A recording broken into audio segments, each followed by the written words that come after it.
se ne ginekologët në momentin kur kryet lindja, e dorëzojnë posalindrin tek një specialitet tjetër që është neonatologjia. Ne kemi heroj neonatolog që kemi këtu në vendin tonë. Kanë bërë një punë të jashtëzakonshme. Në të jemi të lindja, si e bëni ndarjen nëse një grua mund të lindë, ose si vendosni realisht nëse një grua duhet të lindë në lindje normale apo në lindje cesariane ose me operacion? Këto janë indikacionet që thëmë në të lindjes. Me qenë se kemë këto që le të avancojmë tash se misioni po ecë, pra u futëm në procesin kur nuk ka më abort, ka lindje, është shumë jo mirë një nënë mi ndodhë një lindje tash mes javës 23, 28, 29, se gjasat për beben që me jetu dhe mes me pas problem, a i bebjen nuk janë shumë optimiste, dhe mbi 30 javë gjasat janë shumë të mira, shumë optimiste që a i beb në të themi mes me pas probleme. Tani, si i vendosim indikacionet? Ka indikacionet ndryshme. Ka prej kësaj periudhës kur nuk është në termin dhe detyrohemi për shkak problemeve tjera që ka shtazania, hipertensione, diabete, edema, do me thonë, për shkak problematikës që përkeqësimit të shëndetit të nënës, detyrohemi me kry interventin formë ose me operacion ose lindje cesariane. Por le të flasim për procesin normal. Ne i përgatisim nënat që me lind në rrugë natyrore. Pse është e rëndësishme? Shumë e rëndësishme është kjo. Pavarësisht se sot kanë ndiku shumë faktorë që le të themi ky element shumë i rëndësishëm edhe po në shkalohet pak. Ndoshta për shkak të durimit nënave, ndoshta për shkak se nënat sot nuk bojnë shumë fëmijë, e ka planifikuar, tham për planifikimin. Kur e pyet, edhe unë kur kom pyet studentët e mi, ka herë bën përshtypje. Nuk thot njeri që kom i pas 3 fëmijë. Dy është kufire, a? Për mu është qetësuese. Ka herë i bëj disa pyetje të hapura, thjesht edhe për opinionin personal, si që është tash ky opinion që po jap. E kom marr. Ndryshe ka qenë përpara mi pas 3 fëmijë, u llogarit shumë pak. Thashtë i mi bot 3, mosha jote po e qujnë shumë. Edhe e desha me lidh me këtë elementin. E du një fëmijë 2, dhe të themi du mi bo si zoj, edhe e cakton edhe datën.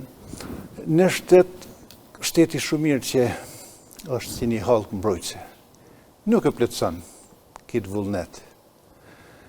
Shteti shkon strikt me indikacione. Lindja operative kryhet atëherë kur është e domosdoshme. Por, le të themi që institucionet private janë pak ma dëlshut në këta, dhe pse jo, le të themi edhe ja plotëson dëshirën që një nën, nëse ka planifiku me lind formë operative, edhe ja plotëson këtë dëshirë. Por, vërtet për bëj apel, nuk ka gjë më të mirë për një femër se sa me lind rrugë natyrore. Edhe ndjenjën e nënës se ka krejt ndryshe. Kur arrin, themi na me nxjerr pidhim të shpirtit, atë beb dhe ta dënë shumë ma ndryshe, se sa së kërmija sjell një lilek, pavarësisht që ka hek në shtatzani. Kjo është një koncept për thëmë filozofik. Por, që ka di shumë? Jemi të lindja normale. Cilat janë ato shenjat e para që tregojnë se lindja vit ka fillu? Me shumë rëndësi është që lindja me arritat kohën e terminit, themna. Gjithë gjo, nëse është poshtë kësaj jave, mundohemi me shty deri në termin.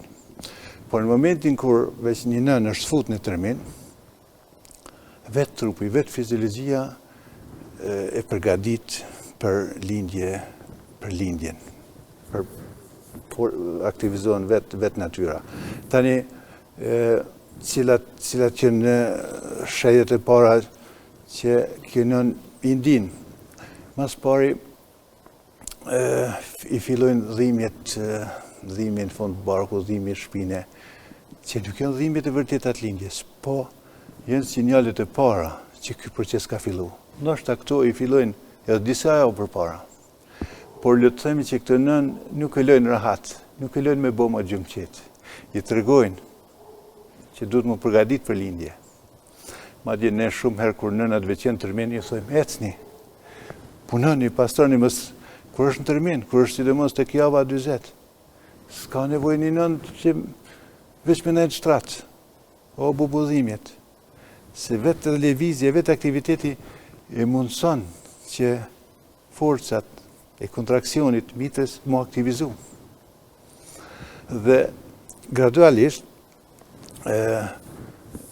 qafa mitrës përgatitet, zbutet ma shumë, edhe është një farë mokusi, një tapa ku lëshohet. Nuk është mirë që me fillu me rjedhi të ujra me njëherë. është mirë që ato shumë ma vonë me rjedhë, sepse nëse shkon uji i bebit akoma pa fillu dhimbjet, kjo është një shaj që me njëherë e nënë duhet më shku në spital për shkon uji i bebit. Nuk do më thonë që ka me lind me njëherë më operacion.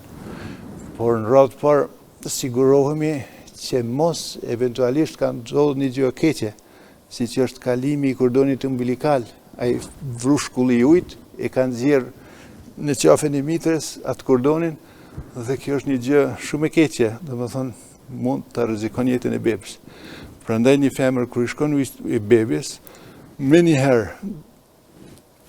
ku do qoftë duhet të drejtohet në një institucion spitalor të specializuar, në radhë parë vërtetohet kjo situatë, e pastaj nëse kjo nuk është, kjo shumë rrallë ndodhë, por ne në radhë parë e vërtetojmë këtë. Po fillon procesi i lindjes, sa zgjat? Hala s'ka fillu. Është ndryshme tek nënat që s'kan lind asnjëherë, është ndryshme te ato që kanë lind disa herë. Edhe procesi i zgjatjes së lindjes është ndryshe për një nënë që lind për herë të parë, që shkon deri në 30 orë, po jo 30 orë si në fillim, si ora parë, si ora 30. Se këto janë disa llojdhime që i thojmë nga kontraksionet e rreme. Po gruaja i ndjen shumë mirë, po për ne nuk janë efektive, janë jo aktive, por ato ndikojnë në përprahimin e lindjes. Milimetër për milimetër e hapin qafën e mitrës. Dhe për ne, një femër akoma nuk është në fazën aktive, derisa të kalon 3-4 cm.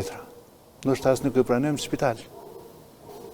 Sepse këto janë dhimbje të rreme që munden me zgjatët për disa ditë. Por këto thash kanë atë efektin shumë, është mirë shumë femra me shkon këtë proces avash. Çdo ditë ka pak me pas, sepse hapet, zbutet qafa mitrës, shkon krejt proces natyral.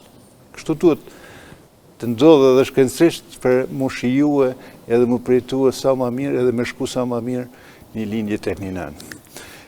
Tjetër ka shumë rëndësi pozita e bebes në kohën e tërminit.